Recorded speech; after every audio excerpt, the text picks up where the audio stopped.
Bismillahirrahmanirrahim. Assalamualaikum warahmatullahi wabarakatuh. Alhamdulillahi rabbil alamin ala kulli halin wa ni'matin. Asyhadu an la ilaha illallah al-malikul haqqul mubin. Wa asyhadu anna sayyidina Muhammadan abduhu wa rasuluh. Shadiqul wa'dil amin. Allahumma shalli wa sallim wa barik ala sayyidina Muhammad wa ala alihi wa ashabihi ajma'in, amma ba'd. Rabbi zidni ilman warzuqni fahman waj'alni minas shalihin.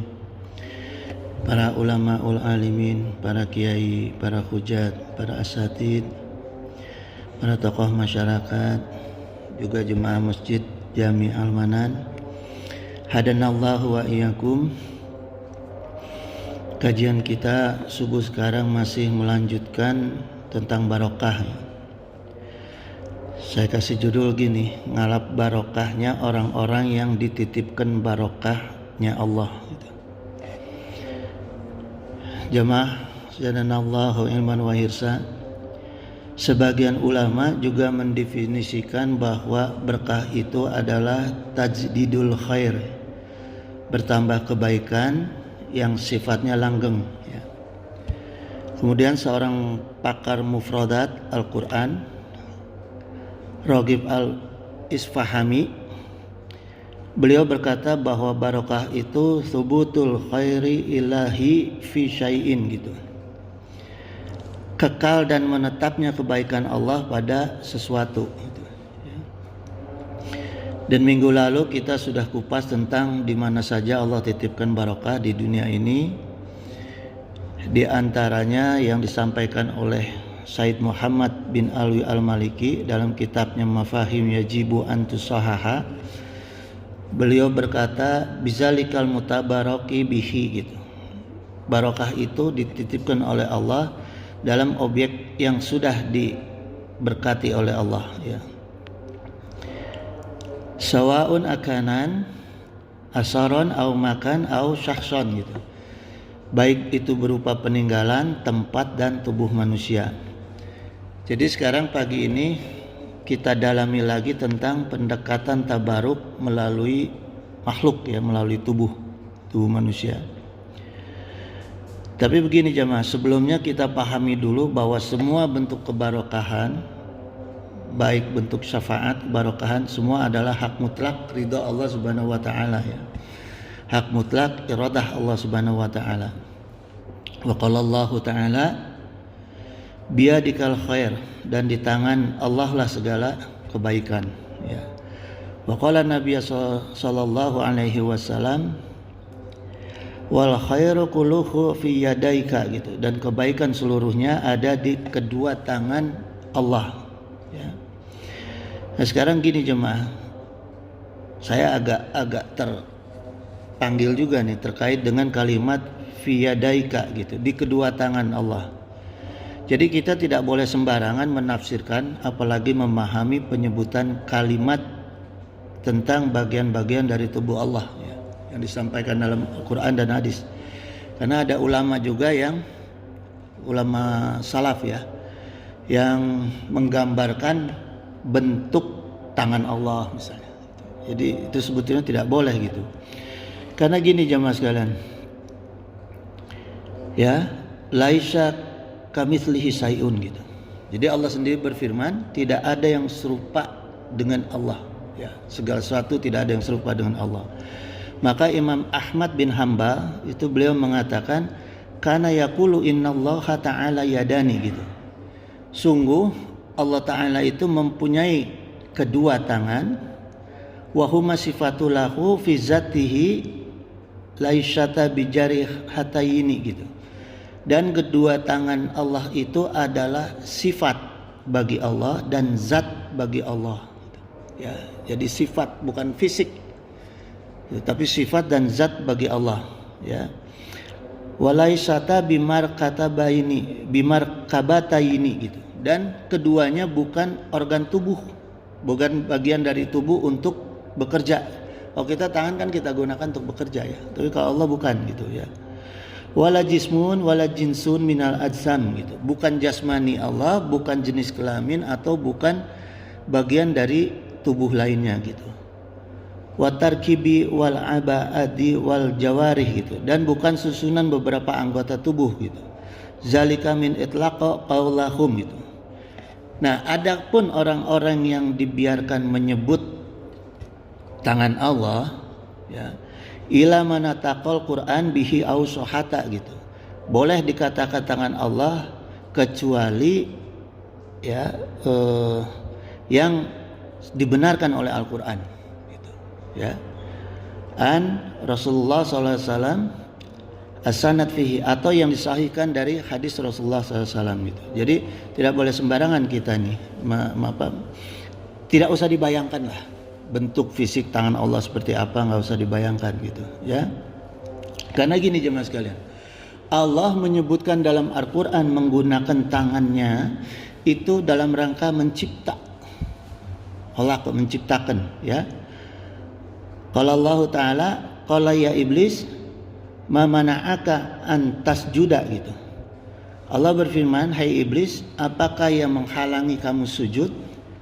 Lima khalaqtu biyadaya gitu, kepada yang telah kuciptakan dengan kedua tanganku gitu. Jadi Allah mengatakan tangan itu menggunakan kata tangan dalam konteks mencipta gitu ya. Bukan dipegang, jadi jangan dibayangkan lah. Jangan dibayangkan ya, karena ini tauhid akidah ya. Jadi nggak usah membayangkan fisik bentuk-bentuk Allah, jangan gitu ya. Pokoknya kita pahami saja bahwa Allah menggunakan kedua tangannya untuk mencipta gitu. Tidak seperti kita, beda ya. Kita makan apapun semua pakai tangan gitu. Wa qala Nabi sallallahu alaihi wasallam, ini diriwayatkan oleh Ibnu Umar radhiyallahu anhuma, Rasulullah berkata, khalaqallahu arba'ata gitu ya. Allah itu menciptakan 4 hal asya'a biyadihi dengan tangannya ya. Yang diciptakan oleh Allah dengan tangannya itu aras pertama, wal qalam, kemudian pana ya. Pana gitu ya. Wa aden, sorga aden, dan Adam. Jadi 4 yang diciptakan oleh Allah menggunakan tangannya, yaitu aras ya, pena, sorga aden, dan Adam ya. Tsumma qala li syairi khalaqa kun fakana gitu. Kemudian Allah berfirman kepada seluruh makhluk yang diciptakannya, jadi maka jadi gitu ya, terjadi gitu. Jadi terbatas nih Allah menggunakan tangannya. Kemudian gini jamaah sekalian, itu pemahaman kita tentang Allah ya. Karena saya tergelitik itu ada karangan ulama yang menggambarkan tangan Allah. Jadi kita nggak boleh menggambarkan fisik Allah gitu, membayangkan apalagi menggambarkan gitu ya. Kemudian gini jemaah sekalian, ada anugerah Allah bagi orang-orang yang mendalami ilmu tauhid. Wa qala Allah Ta'ala yu'til hikmata may yasha'u. Allah menganugerahkan hikmah atau kebijaksanaan kepada orang-orang yang dikehendakinya, khususnya perkara tauhid ini ya, perkara akidah. Wa may yu'tal hikmah gitu. Barang siapa yang dianugerahi sifat bijaksana, hikmata ini maksudnya kebijaksanaan, bijaksana, sifat bijaksana ya. Faqad utiya khaira katsira gitu. Dia benar-benar telah dianugerahi kebaikan oleh Allah. Jadi sekarang pertanyaannya, seperti apa orang yang bijak itu? Wa qala Nabi sallallahu alaihi wasallam ajaba li amril mu'minin gitu. Ajaban li amril mu'minin, sungguh menakjubkan seorang mukmin ya. Inna amrahu kullahu lahu khairu gitu. Sungguh dalam segala keadaan yang dialaminya adalah baik ya. Walaisa zalika li ahadin illa lil mu'minin gitu. Dan itu tidak akan pernah terjadi kecuali orang-orang yang beriman. Jadi khusus untuk orang-orang yang beriman itu disebut bijaksana. In asad bahu sarra'u syayakara fakana khairalahu gitu. Jika kebahagiaan didapatinya, dia bersyukur ya, fakana khairalahu, dan itu baik untuk dirinya. Wa in asabathu dara'u sabara gitu. Dan ketika dia mendapatkan musibah, dia bersabar gitu ya, fakana khairalahu, dan itu baik baginya gitu. Jadi ciri orang bijaksana adalah orang yang beriman. Nah, ciri orang yang beriman, dia pandai bersyukur dan dia pandai bersabar. Ya, bersyukur dalam menerima kebahagiaan, bersabar dalam menerima musibah gitu. Jadi itu ciri orang-orang yang bijaksana gitu. Dan kemudian gini jemaah sekalian, terkait dengan syahsan tadi ya, barokah di tubuh seseorang, memang Allah yang memerintahkan kita untuk mencari wasilah, jalan untuk mendekatkan diri kepada Allah ya. Wa qala Allah Ta'ala, ya ayyuhallazina amanu ittaqullah, hai orang-orang yang beriman, bertakwalah kepada Allah, wabtagu ilaihi wasilah gitu, dan carilah jalan yang dapat mendekatkan diri kepada Allah gitu. Alhamdulillah. Jadi makna wasilah itu jemaah sekalian, ini bentuk isim ya, kata benda. Wasilah itu jalan atau media atau alat ya, yang mendekatkan kita kepada Allah, menyambungkan kita kepada Allah gitu. Ditambah alif lam jadi superlatif ini, jadi al-wasilah.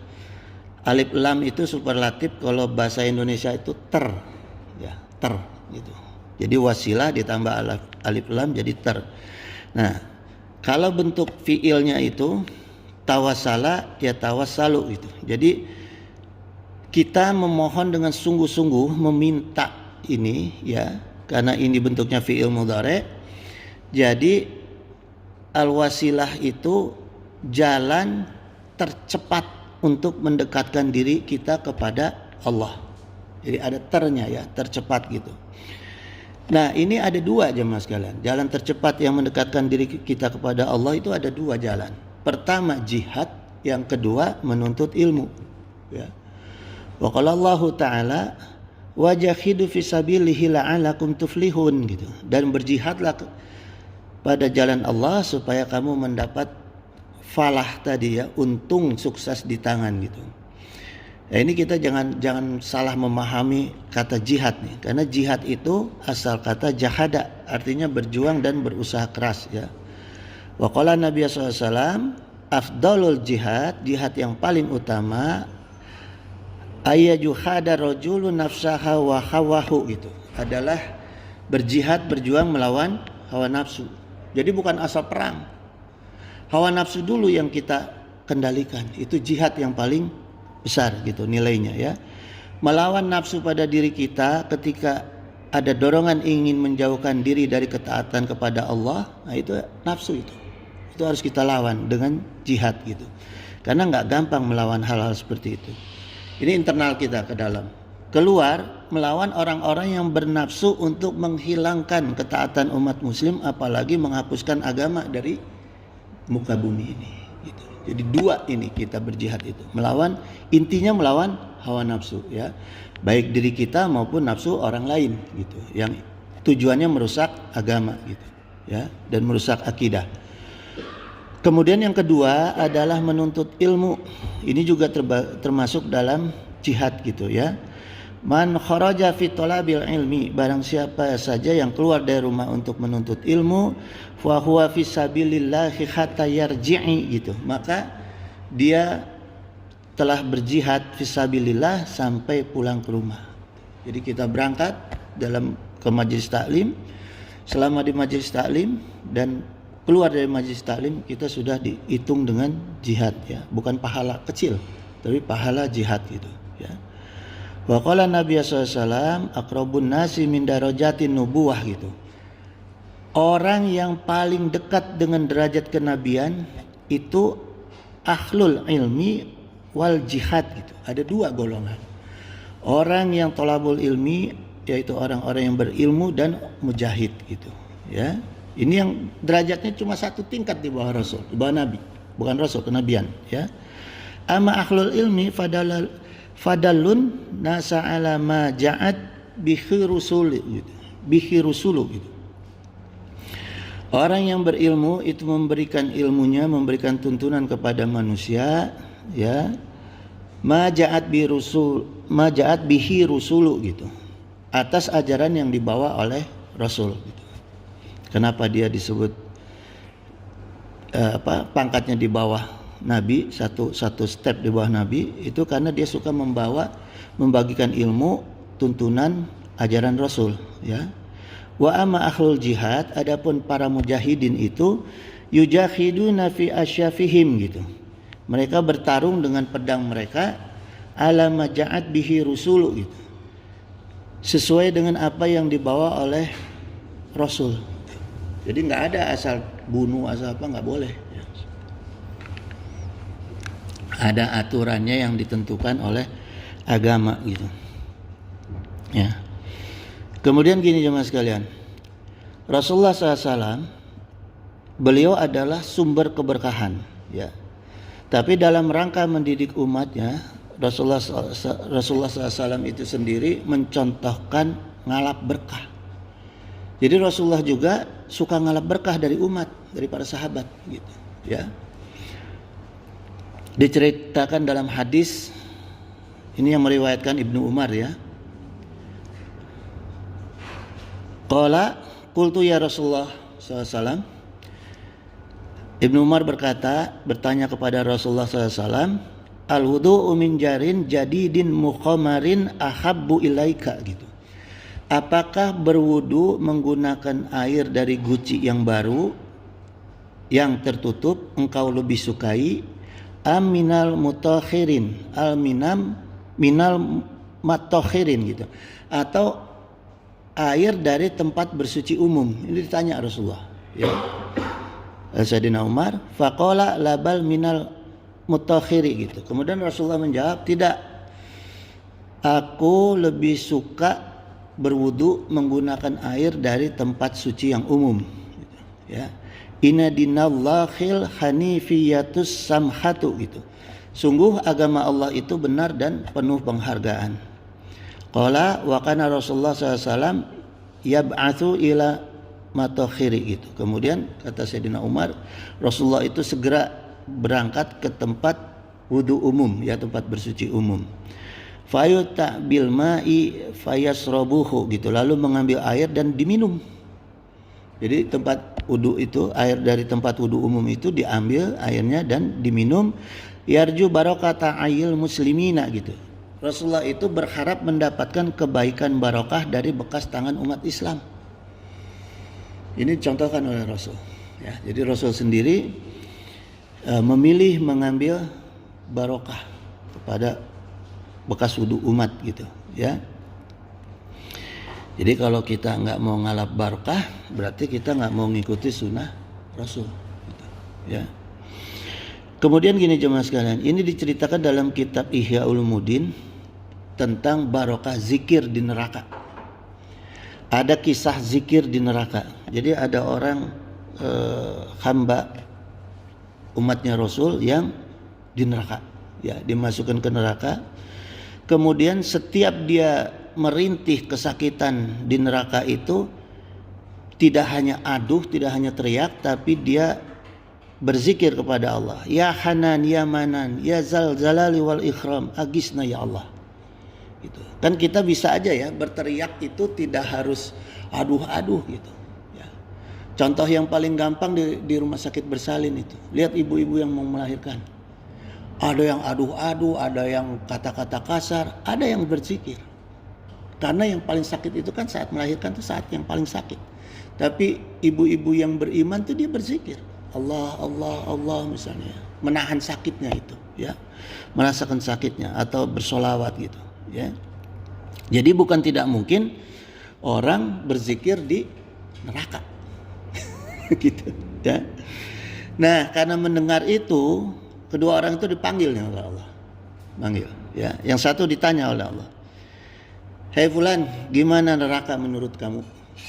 Terus dijawab oleh dia, ampun Gusti, neraka itu tempat yang sangat buruk, yang tidak ada tempat yang lebih buruk daripada neraka.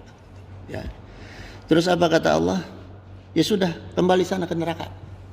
Suruh kembali malah sama Allah. Ya, ya. Waduh, makasih Pak.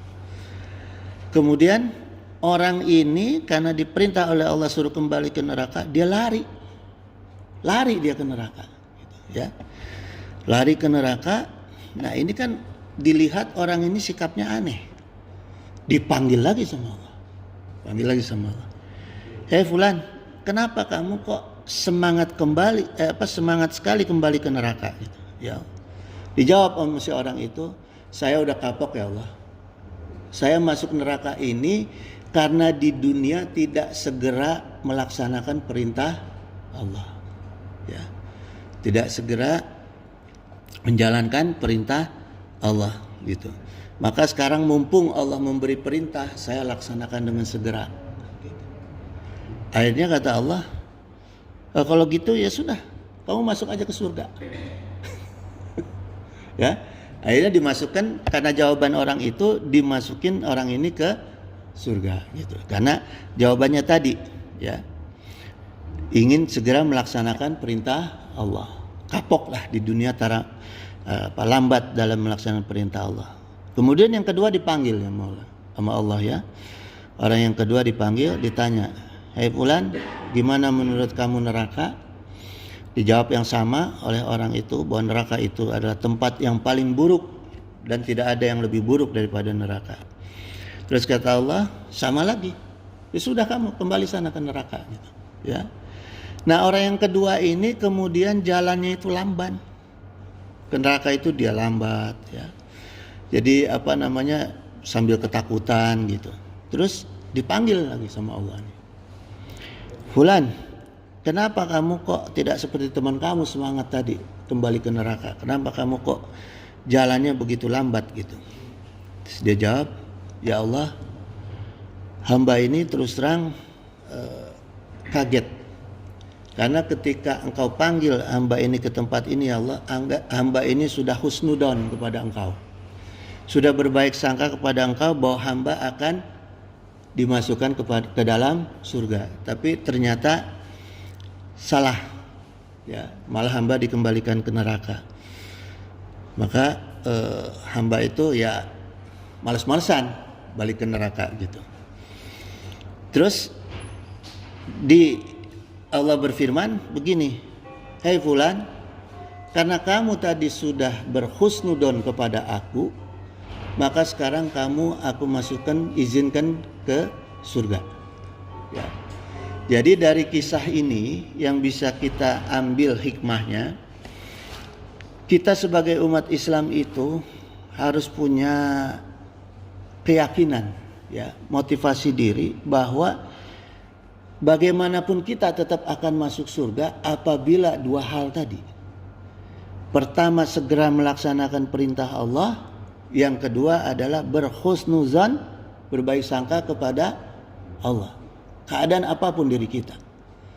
Kalau kita segera melaksanakan perintah Allah, artinya kita bersegera dalam memenuhi panggilan azan. Yang kedua, bersegera untuk berpuasa misalnya ya gitu. Jadi segala perintah Allah segera kita laksanakan. Nah kita juga harus berbaik sangka kepada Allah gitu. Maka itu jalan yang akan memasukkan kita baik di surga maupun surga dunia maupun surga akhirat.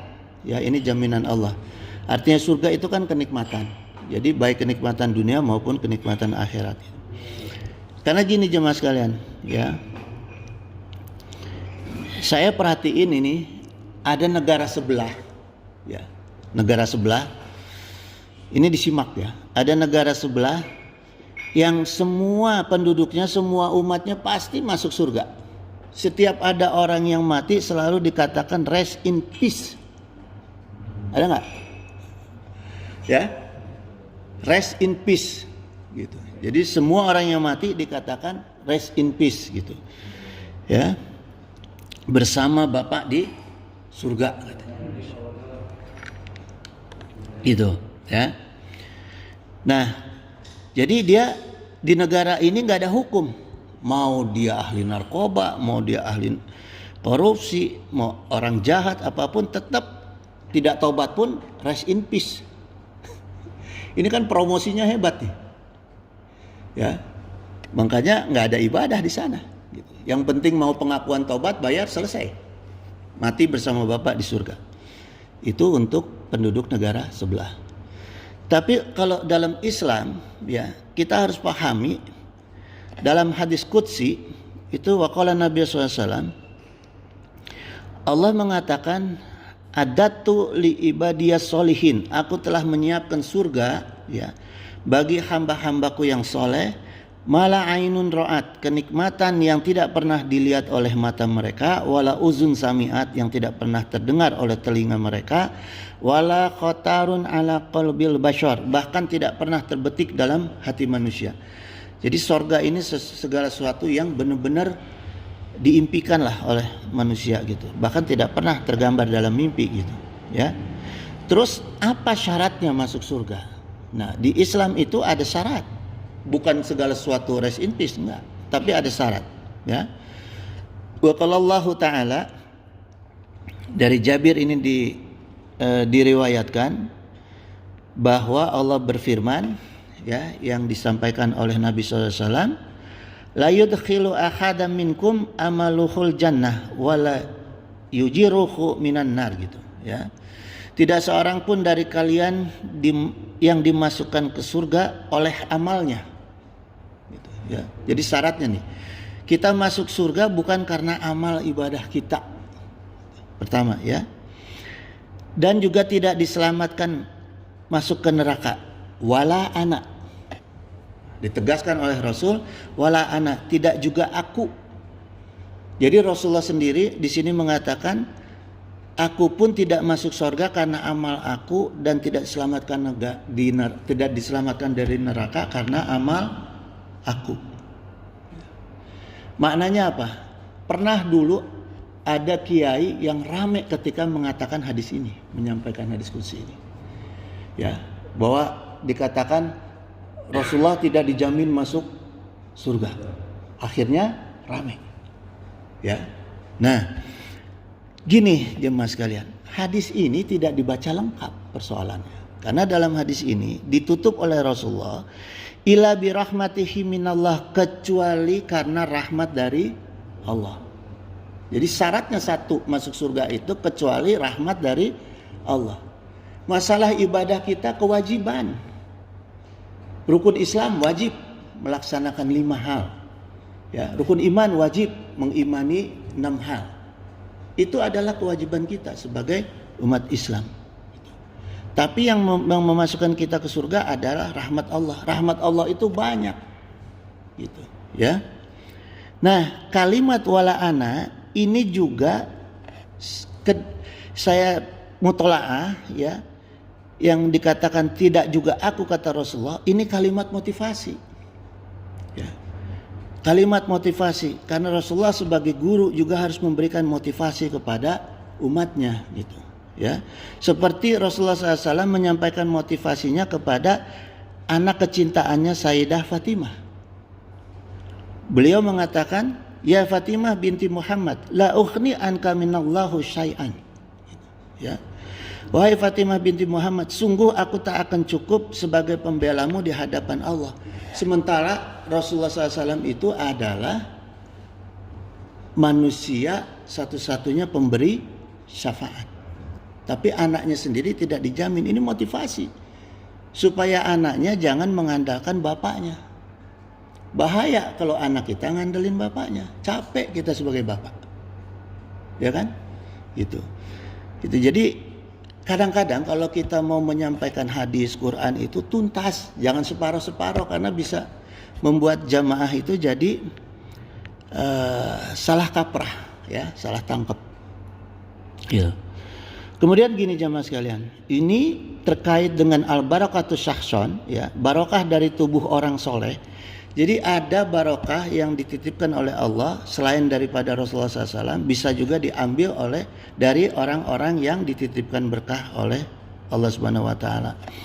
Nah, dalam kamus Al-Mu'jam Al-Wasit, kata soluha itu akar katanya soleh, artinya bermanfaat. Ya. Jadi menurut Syekh Syahrawi, dalam Islam orang yang soleh itu ada 2 macam. Ada soleh duniawi, ada soleh ukhrawi. Ya. Soleh duniawi itu orang yang misalnya dia aktif menciptakan keadilan, kedamaian, kemajuan, ya, kemakmuran warga, lingkungan. Nah ini soleh duniawi. Ini boleh saja, bisa saja dilakukan oleh orang mukmin ataupun orang kafir. Ini soleh duniawi itu. Karena banyak orang kafir juga yang baik. Gitu. Ya, kafir zimmi itu kafir yang baik. Gitu. Ya, bahkan dilindungi itu oleh Rasulullah SAW. Kemudian soleh ukhrawi adalah kesolehan yang lahir dari akidah, keimanan dan tauhid. Gitu. Ya. Jadi dia melaksanakan kebaikan-kebaikan itu karena taat kepada Allah, karena memahami hukum-hukum Allah. Gitu. Ya. Melaksanakan kebaikan sesuai dengan Al-Quran, sesuai dengan Sunnah, sesuai dengan ijma, gitu, bahkan sesuai dengan qiyas. Ya. Nah ini hanya dilakukan oleh orang-orang yang mukmin, orang yang muslim. Ya. Landasannya adalah ilmu tauhid, fikih dan tasawuf, gitu ya. Jadi sesuai dengan hukum, wajib, sunnah, makruh, haram dan lain-lain. Gitu. Kemudian gini jemaah sekalian, ya.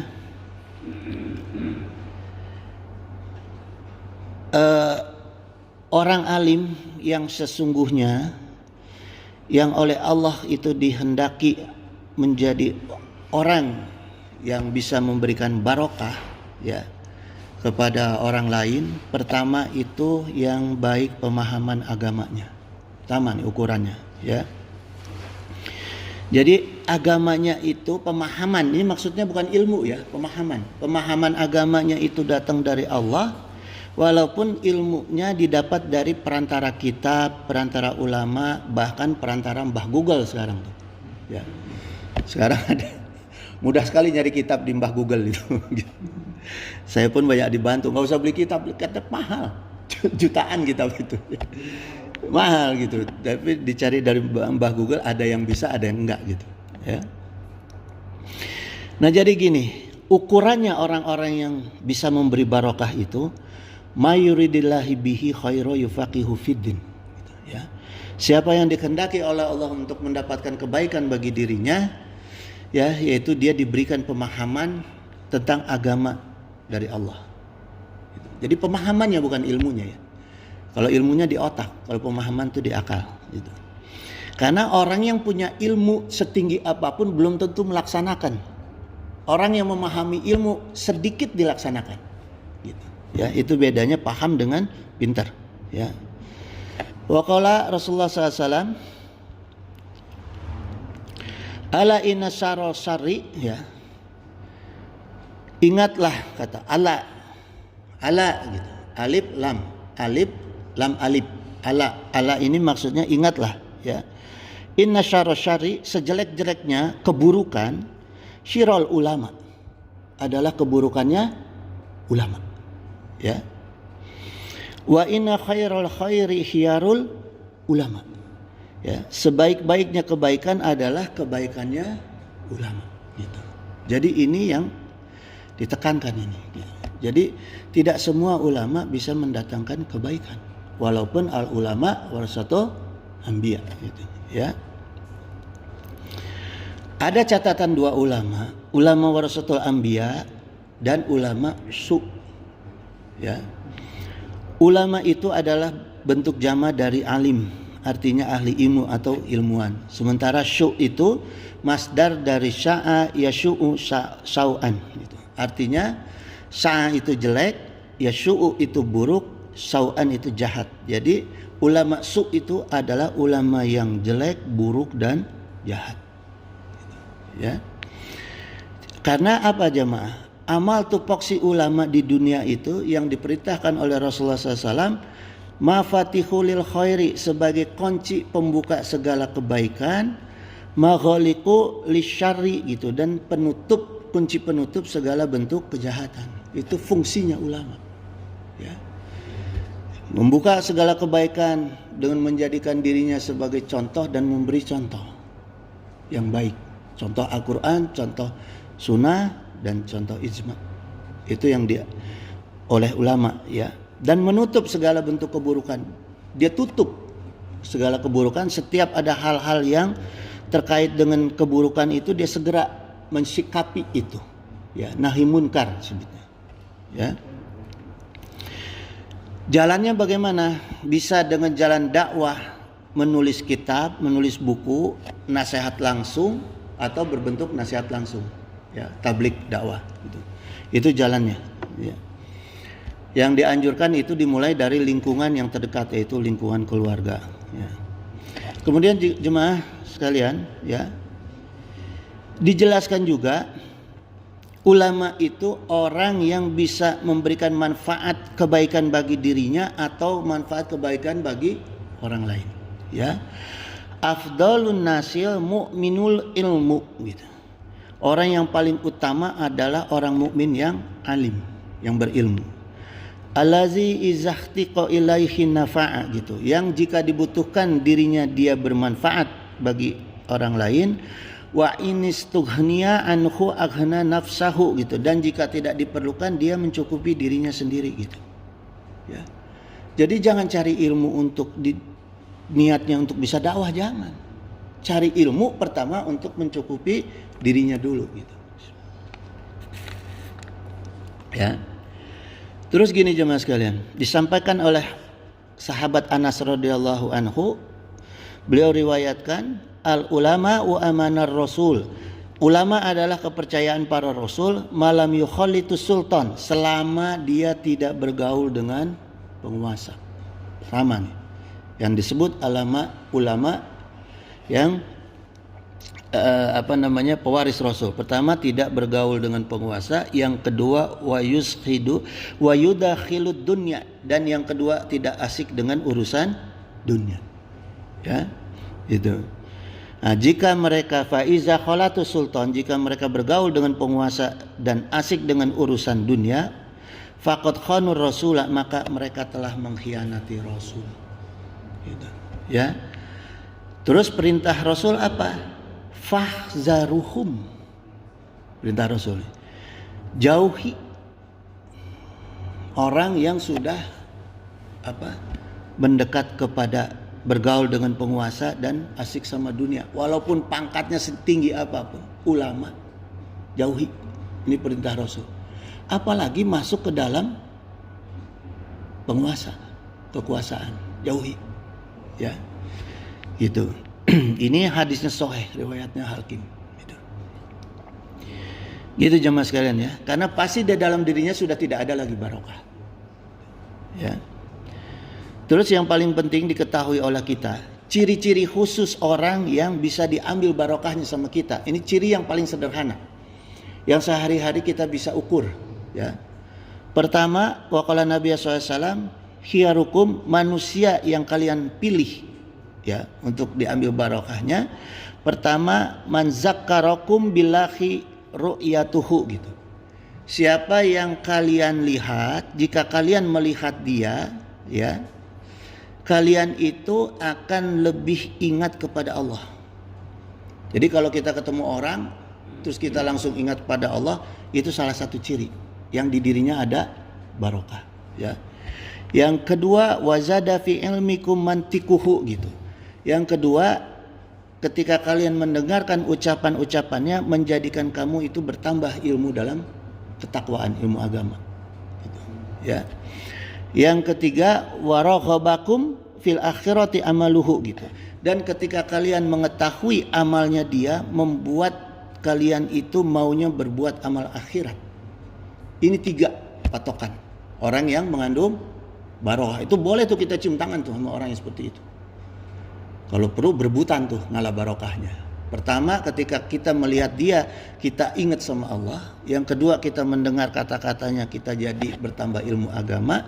Yang ketiga, ketika kita mengetahui amal perbuatannya dia, kita jadi ingin mengikuti, mencontoh amal dia untuk akhirat.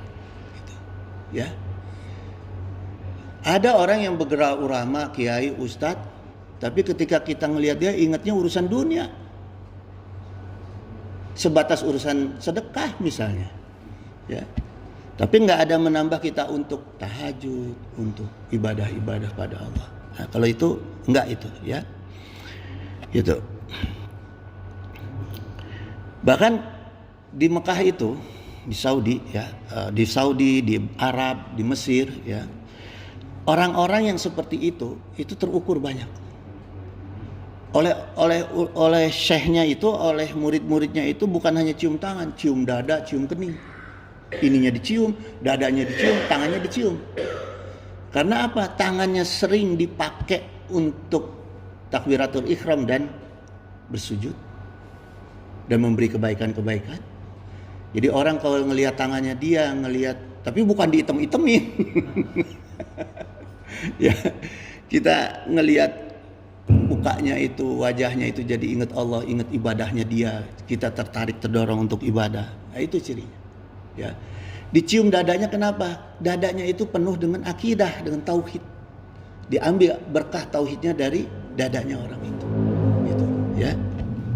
Itu kalau di sana. Karena apa jemaah sekalian? Dijamin oleh Allah dalam surat Al-Mujadilah ayat 11, kita udah maklum dengan ayat ini. Yarfa'illahu lazina amanu minkum walazina utul ilma darajah. Allah akan meninggikan derajat orang-orang yang beriman ya di antara kamu itu. Ukurannya adalah orang yang berilmu dan beriman. Gitu, ya. Itu jadi ilmu yang mengangkat derajat itu yang dibarengi dengan iman. Bukan hanya ilmunya aja yang bertambah, tapi imannya juga harus bertambah. Ya. Masih ada waktu jemaah. Sekarang begini jemaah sekalian ya. Barokah di majlis taklim. Barokah di majlis taklim. Gini jemaah, orang yang duduk di sini nih. Orang yang duduk di sini, katakanlah sekarang saya dan jamaah, ini kita sama-sama dapat barokah. Saya dapat barokah jika saya menyampaikan dengan jujur. Ilmu agama tidak ada maksud untuk dari hati kepentingan diri, harus jujur mengenai ilmu Allah dan sunnah. Gitu ya. Tidak ada membawa apa yang disampaikan itu kebutuhan diri, nggak ada, nggak boleh itu. Ya, harus jujur. Kedua harus ikhlas dan diamalkan ilmunya. Ini beratnya bagi saya. Tidak hanya bisa menyampaikan, tapi juga harus bisa mengamalkan. Ya. Kemudian bersungguh-sungguh berdoa, menjauhi maksiat, tidak boleh ada sombong. Gitu. Nauzubillah min dzalik. Terus kita mau menyampaikan ayat-ayat Allah dan sunnah Rasul itu karena takut pada Allah, bukan karena ingin dipanggil ustadz, dipanggil kiai atau lain-lain. Ya. Terus khusyuk dalam mutalaah. Mutalaah ini harus khusyuk. Jadi kita ngaji itu harus dimutalaah dulu, diulang-ulang sebelum disampaikan, dan harus khusyuk, ya, fokus gitu, sehingga nggak salah menyampaikan. Karena bahasa Al-Quran itu ya gampang-gampang susah, gitu. Ya, apalagi memaknai gitu. Dan target berikut adalah supaya jamaah mendapatkan ilmu, bukan supaya jamaah tertawa, gitu. Ya. Jamaah mendapat barokah dari majelis taklim ketika dia mendengarkan, ketika dia bertanya, ketika dia menghafalkan ilmu, kemudian mengamalkan ilmu, ketika dia juga ikhlas, khusyuk dan berdoa, juga menjauhi maksiat, juga karena takut kepada Allah. Ya. Nah, sekarang jamaah di majelis taklim ini yang lebih cerdas itu adalah jamaah daripada saya. Yang lebih pintar, lebih cerdas itu jamaah. Gitu. Karena saya harus membaca dulu beberapa kitab, membuka kamus, ya, mutalaah, bahkan berdiskusi dengan Mbah Google, ya. Terus membuat kesimpulan, menuliskan bahan, ya, terus menyampaikan kepada jemaah. Sementara jemaah dengar aja, dengar aja, fokus, dapat ilmu, gitu. Ya, yang sudah di mutalaah gitu. Itu jemaah sekalian, ya. Enak jadi jamaah tuh.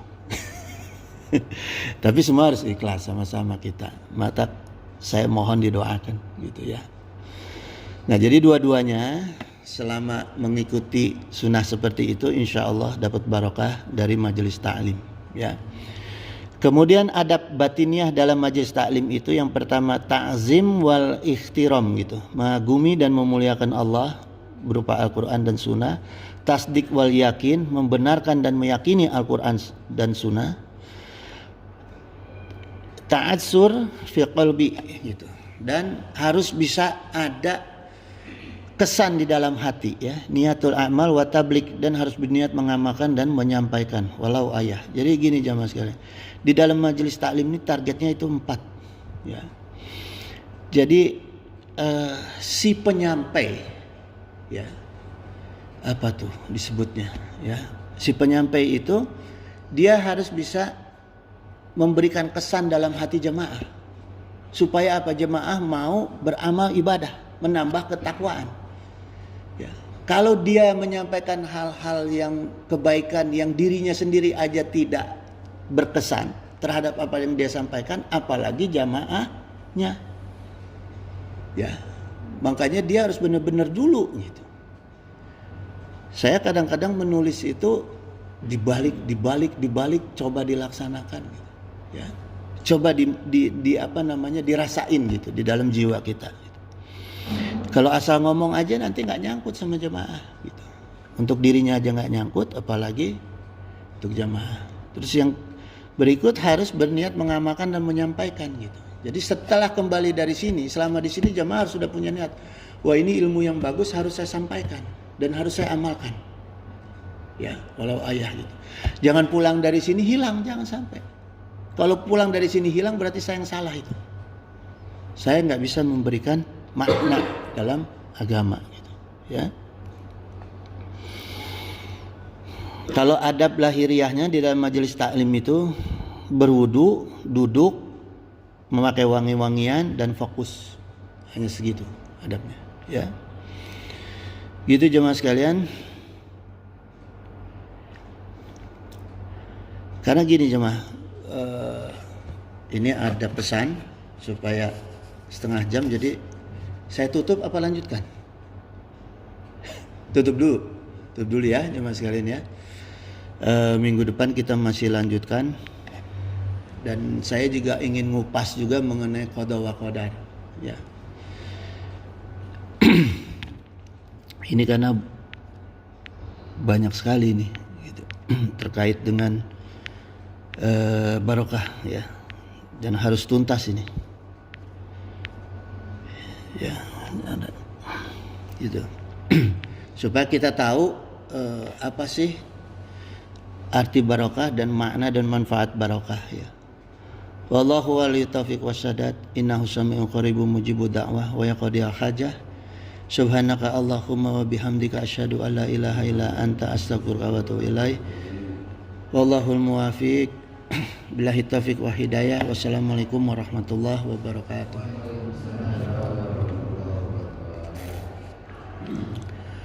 Allahumma shalli wa sallim wa barik ala sayyidina wa syafi'ina wa habibina maulana Muhammad wa sallim wa radiyallahu ta'ala an sadatina sabi sayyidina rasulillahi ajma'in. Amin ya Allah ya mujibu da'wati sa'ilin.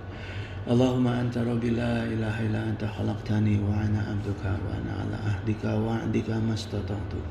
A'udzu bika min syarri ma sana'tu wa abu'u laka bi ni'matika alayya wa abu'u bi dhanbi faghfirli fa innahu la yaghfiru dzunuba illa anta.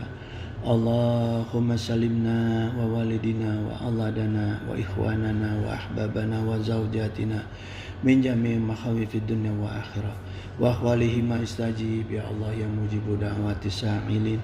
Allahumma hdina bi ridaka waj'alna mimman yusyari'u fi ridaka wa la tuwalina waliyan siwaka wa la taj'alna mimman khalaqa amraka wa asaka wa hasbunallahu wa ni'mal wakil. Ni'ma maula wa ni'man nasir wa la hawla wa la quwwata illa billahi al-'aliyyil 'azim. Allahumma la syahla ila ma ja'altahu syahlan. Allahumma tufi fi taysyiri kulli asir fa innaka taysyiru kulli asirin alaika yasir wa as'aluka yusra wal mu'afata fid dunya wa akhirah. Allahumma inna nas'aluka ridhaka wa jannah wa na'udzubika min sakhatika wan nar. Allahumma inna nas'aluka rizqan thayyiban kasyiran wasi'an bil khairi hisab. Allahumma la taslub minni ni'matan an'amta biha alayya. Allahumma inna nas'aluka ilman nafi'an wa rizqan wasi'an wa shifaan min kulli da' wa amalan mutaqabbala. Allahumma inna nas'aluka minan ni'mati tamamaha wa minal ismati dawamaha wa minar rahmati sumulaha wa minal afiyati usulaha wa minal aishi arqadah wa mina umuri as'adah wa mina isani atama wa mina in'ami a'amah, wa mina fadli azabah, wa mina lutfi anfa'ah. Allahumma kun lana wa la takun alaina. Allahumma khtim bi sa'adati ajalana wa haqiq bi zadati amalana wa khrum bil afiyati guduwana wa asalana wa ila rahmatika masyirana wa ma'alana wa subasi jali afika ala junubina wa muna alaina bi islahi uyubina waj'ali taqwa zawdana wa fi dinika istihadana wa alaika tawakkulana wa atimadana wa thabitna ala nahjil istiqamah wa izna fid dunya min mujibati nadamatil yawma qiyamah wa khafif anna siqla auzar warzuqna aisyata abrar waqfina wasrif anna syarar asrar wa'atik riqabana wa riqaba abaina wa ummahatina wa ikhwanina wa walidina wa ashiratina wa zawjatina birahmatika ya azizu ya ghafaru ya syataru ya halimu ya jabaru ya Allah ya mujibu da'wati sa'ilin habisna ya Allah. Subhana rabbika rabbi izzati amma yasifun wa salamun ala mursalin walhamdulillahi rabbil alamin. Barakati al-Fatihah. Bismillahirrahmanirrahim. Ya